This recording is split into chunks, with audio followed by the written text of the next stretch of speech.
अरे बहुओं, बाहर इतनी गर्मी हो रही है, लेकिन ये तुम तीनों कहाँ जा रही हो? माँ जी गर्मी हो रही है इसीलिए तो जा रहे हैं पूल में नहाने। लेकिन अपने गांव में कोई स्विमिंग पूल तो है नहीं, फिर आप लोग कहाँ जाएंगी? हाँ हाँ अच्छे से जानते हैं नहीं है, लेकिन नदी तो है ना, वही हमारे लिए स्विमिंग पूल है, तो वहीं जा रहे हैं नहाने। बहू, तेरा दिमाग ठीक तो है ना? बाहर नदी में क्यों जाकर हमारी इज्जत डुबाना चाहती हो? अरे अपनी इन गांव की 2 जेठानियों से सीखो, कितनी तमीजदार और संस्कारी हैं। घर पर रहकर इतनी गर्मी में भी मुझसे घूंघट करती हैं, और एक तुम लोग हो जिन्हें बाहर नग्न होकर नहाना है। ठीक है, हम बाहर नहीं जाएंगे, तो फिर आप हमारे लिए घर में ही पूल बनवा दीजिए। हा, पूल बना दीजिए? अरे हलवा पूड़ी समझ रखा है क्या? जानती हो कितना महंगा बनता है पुल? ऊपर से उसके रख रखाव का खर्चा वो अलग। और अब अपने कमरे में जाओ, नहीं तो तुम्हारे पतियों को अभी फोन कर दूंगी मैं। नहीं, फोन करने की जरूरत नहीं है, हम अभी अंदर जाते हैं। तीनों बहुएं अंदर चली जाती हैं। देखा तुमने माँ जी कैसे उन गवार जेठानियों का पक्ष ले रही थी? अरे उनमें और हमें फर्क है या नहीं? वो गांव की गवार हैं, उनको तो घूंघट में रहना अच्छा लगता है। वो सर्दियां हो या गर्मियां हमेशा घूंघट में रहती हैं, लेकिन हम तो ऐसे ही रहेंगे। लेकिन सच में यार, मेरा कितना मन था पूल में नहाने का। हाँ तो चलो ना, फिर सोचना क्या। अरे हम सामने से नहीं जा सकते, लेकिन पीछे से तो जा सकते हैं ना, पीछे दरवाजा है, चलो वहीं से चलते हैं। फिर तीनों पीछे वाली खिड़की से कूदकर चली जाती हैं और नदी पर पहुंचकर उसमें नहाने लगती हैं। आहा, अरे वाह, कितना ठंडा पानी है इस नदी का। गर्मियों में तो मन करता है बस इसी के अंदर बैठे रहे। हाँ, लेकिन माँ जी को कौन समझाए कि उस 4 दीवारी बाथरूम में और खुले में नहाने में कितना मजा आता है। तभी किंजल उन दोनों पर पानी गिराते हुए मस्तियां करने लगती है। सच और कितना रिलैक्स हो रहा है इस नदी में नहाकर। हाँ लेकिन अब जल्दी से चलो, माँ जी इंतजार कर रही होंगी। अगर गांव के किसी ने हमें यहाँ देख लिया और माँ जी को जाकर बता दिया तो आफत आ जाएगी। फिर तीनों पीछे के दरवाजे से वापस कमरे में चली जाती हैं। फिर वो शॉर्ट ड्रेस पहनकर बाहर आती हैं और फ्रिज से कोल्ड ड्रिंक पीने लगती हैं। वाह, मजा आ गया ये ठंडी ठंडी कोल्ड ड्रिंक पीकर। वो तीनों कोल्ड ड्रिंक खत्म कर देती हैं। तभी उनकी दोनों जेठानियां वहां आ जाती हैं। ये तुमने क्या किया? सारी कोल्ड ड्रिंक खत्म कर दी। अब कोई मेहमान घर पर आएगा तो उसे क्या पिलाओगे? तुम गिलास से भी तो पी सकते हो, या इसमें भी तुम्हारी कोई मॉडर्निटी है? अरे ओ गांव की जेठानी जी, हमारी मर्जी, हम इसे जूठा करें या ना करें। और अगर आपको आपके मेहमानों की इतनी चिंता है ना, तो दूसरी बोतल मंगवा लो, समझे? और ये तुम तीनों ने कपड़े कैसे पहने हुए हैं? माँ जी ने तुम्हें ऐसे देखा ना तो तुम्हारी खैर नहीं। ओ कम ऑन, तुम गांव के लोग क्या ही जानो फैशन के बारे में, और वैसे भी साड़ी पहनने के लिए तुम दोनों काफी हो, हम लोगों से ये चोचले पाती नहीं होती। तभी उनकी सास भी वहां आ जाती है। राम राम, ये कैसे कपड़े पहने हैं तुम तीनों ने? तुम में कुछ शर्म हया है या नहीं? अरे अपनी जेठानियों से कुछ सीखो।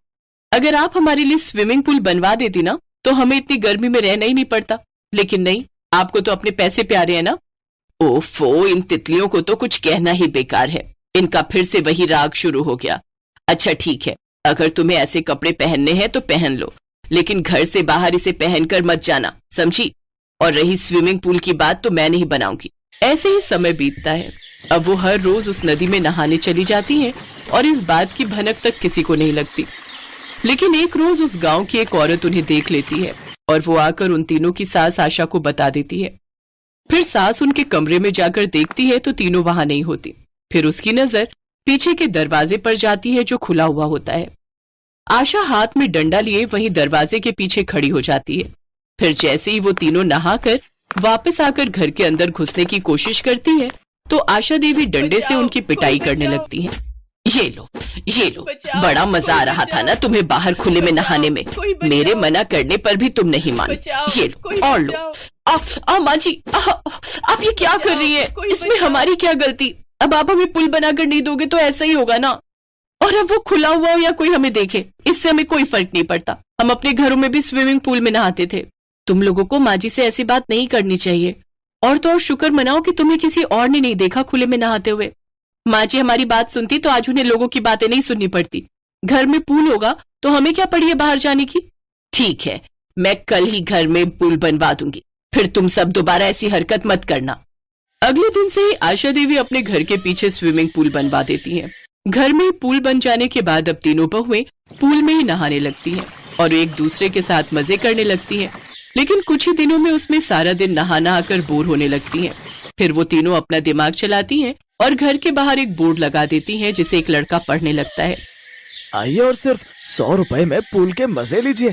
अरे वाह, 100 रुपए में मैं तो जरूर जाऊंगा और अपने दोस्तों को भी लेकर जाऊंगा। और इसका टाइम है दिन के 2 बजे से शाम के 6 बजे तक। अगले दिन वो लड़का, जिसका नाम राघव होता है, वहाँ अपने कुछ दोस्तों, जिसमें लड़के लड़कियां होते हैं, उनके साथ उस पूल में पहुंच जाता है और इसके बदले में उन तीनों को पैसे भी देता है। अरे वाह, क्या कमाई हुई है हमारी। लगता है अपना ये बिजनेस चल निकलेगा। और अच्छा है जो हमने दिन का समय चुना। इस समय माँ जी और दोनों गंवार जेठानियां आराम कर रही होती हैं, तो उन्हें कुछ पता नहीं चलेगा। अगले 1 हफ्ते तक वो लड़के लड़कियां इसी तरह उस पूल में आते रहे। तीनों मॉडर्न देवरानियां खुद भी उस पूल में नहाती, लेकिन एक रोज उनकी जेठानी उन्हें ऐसा करते देख लेती है और वो अपनी सास को बुला कर ले आती है।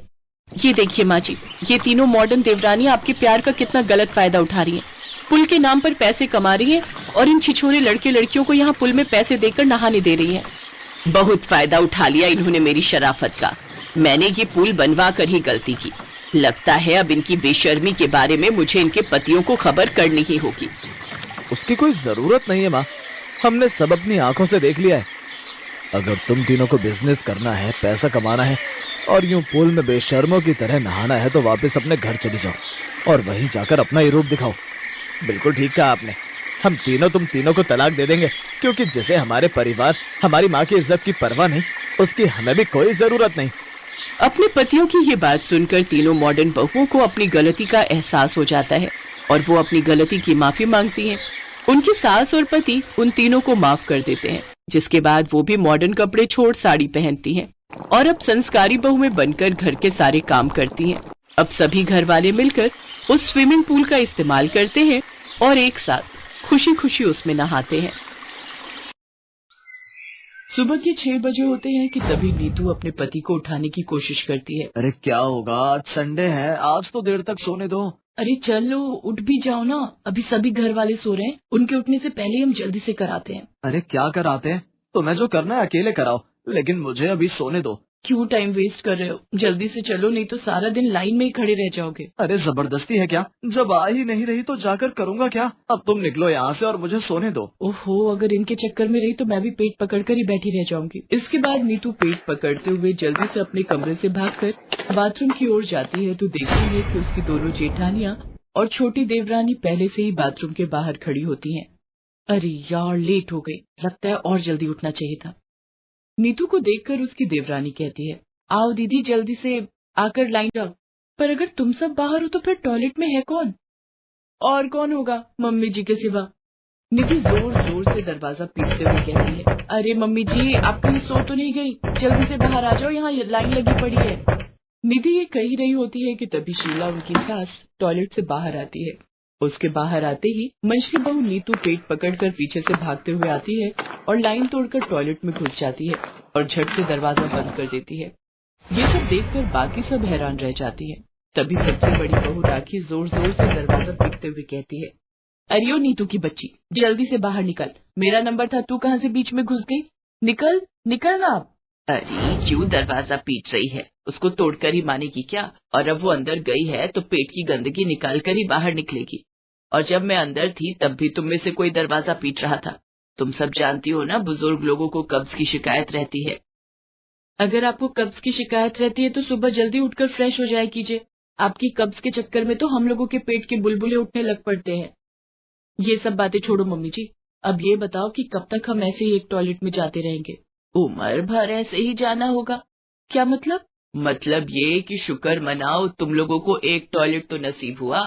हम तो अपने गांव में खुले में शौचालय जाते थे, और खुले में जो जाने का मजा है, ओए होए होए होए होए।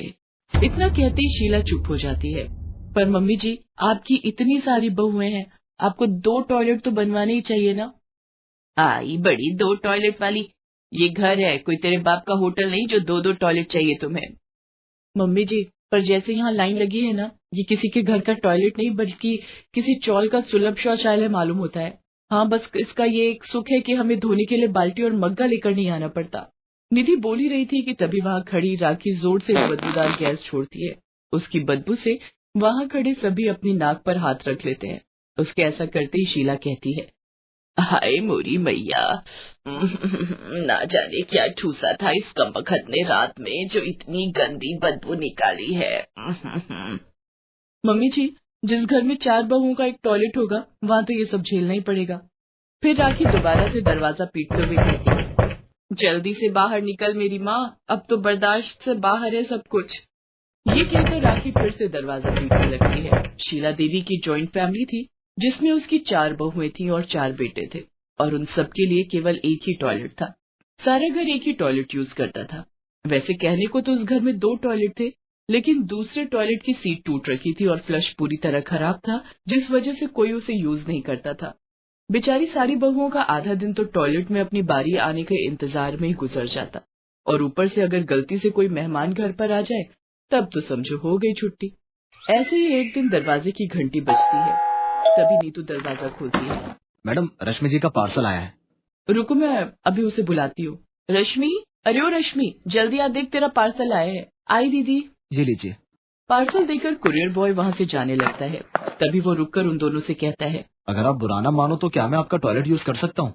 लेकिन क्यों? क्यों मतलब, ये तो नेचर कॉल है, कभी भी आ सकती है, और इस वक्त मेरे लिए जाना बहुत अर्जेंट है। दीदी, अभी कोई होगा तो नहीं ना टॉयलेट में? मैं क्या जानू रश्मि, लेकिन अब अगर इसे जोर की लगी है तो कर भी क्या सकते हैं। ले जाओ इसे।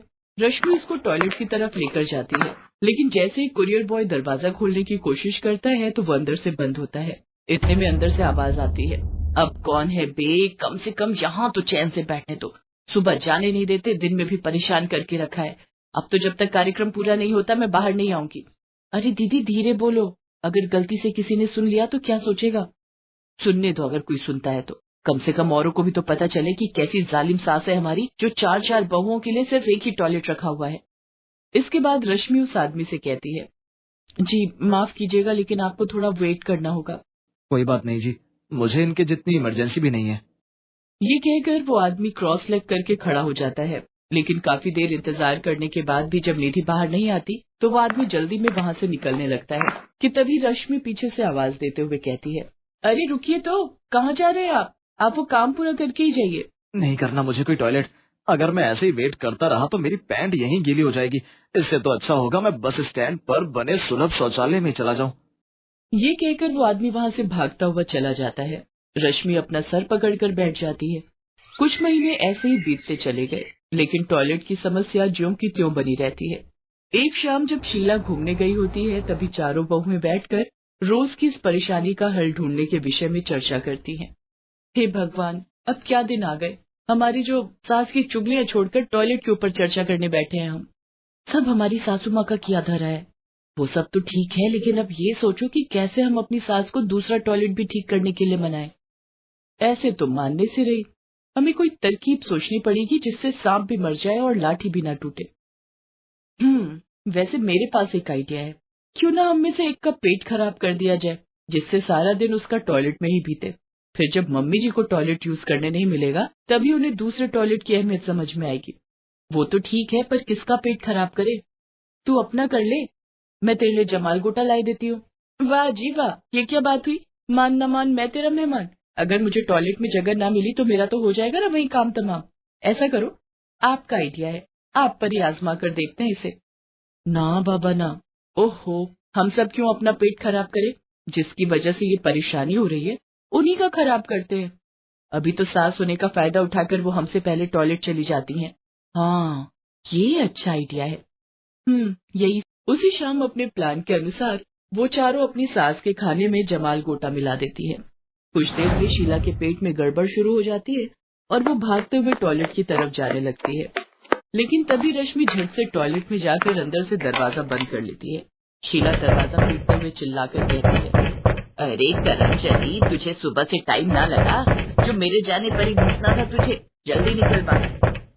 कुछ देर में रश्मि बाहर आती है, तभी शीला झट से अंदर जाकर फ्रेश होती है और पसीना पोंछते हुए बाहर आती है। लेकिन अभी वो अपने कमरे की ओर जा ही रही होती है कि तभी उसके पेट में फिर से गुड़गुड़ाहट शुरू हो जाती है और वो वापस टॉयलेट जाने लगती है। लेकिन तभी निधि टॉयलेट जा रही होती है कि शीला उसको कहती है, अरे ओ कहाँ चली, मुझे बड़ी जोर की आई है, जरा भी देर हुई तो तुझे ही साफ करना पड़ जाएगा। मुझे भी जोरों की लगी है मम्मी जी, आप थोड़ी देर इंतजार करो, मैं यूं गई और यूं आई। ये कहकर वो टॉयलेट चली जाती है। अरे जल्दी निकल जा, निकल मेरी माँ। कुछ देर में राखी भी वहाँ आ जाती है और वो शीला से पूछती है, क्या हुआ मम्मी जी, आपका पेट खराब है क्या? हाँ, लग तो मुझे भी यही रहा है। पेट में जोरों की गुड़गुड़ाहट हो रही है, लेकिन ये मर्जानी कब से टॉयलेट पर कब्जा करके बैठी हुई है। अब पता चला मम्मी जी, अगर दूसरा टॉयलेट होता तो क्या आपको इतनी परेशानी होती? इसीलिए कहते हैं इतनी बड़ी फैमिली में 2 टॉयलेट होना बहुत जरूरी है। घर में कमरे भले ही कम हो, लेकिन टॉयलेट तो 2-3 होने ही चाहिए। बिल्कुल सही कह रही हो बहू। अगर कभी किसी का मेरी तरह पेट खराब हो गया तो उसका तो खड़े खड़े ही रायता फैल जाएगा। अब मुझे समझ आ गया, अब मैं कल ही दूसरा टॉयलेट ठीक करवाऊंगी। इतना कहकर शीला वहाँ से चली जाती है। तभी चारों बहुएं आपस में ताली